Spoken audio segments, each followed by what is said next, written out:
బంగారు, it's sleeping time. ఇవాళటి మన కథ చిలుక పలుకులు. ఒక అడవిలో రావి చెట్టుపై చిలుక తన ఇద్దరి పిల్లలతో ఉండేది.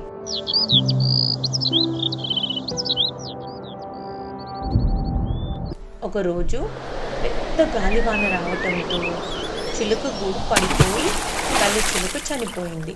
అటుగా వెళ్తున్న ఒక వేటగాడికి ఒక చిలుక పిల్ల దొరికింది. మరొక పిల్ల సమీపంలోని ముని ఆశ్రమంలో పడింది. ఆ చిలుక పిల్లను ముని బాలకులు చేరదీశారు. కొంతకాలానికి అవి పెద్దయ్యాయి.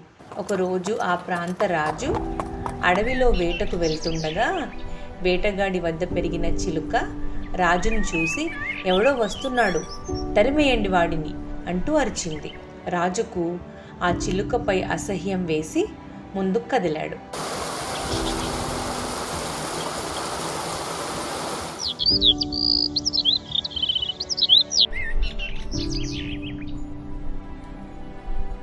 కొంత దూరం వెళ్ళేసరికి ముని ఆశ్రమం కనిపించింది.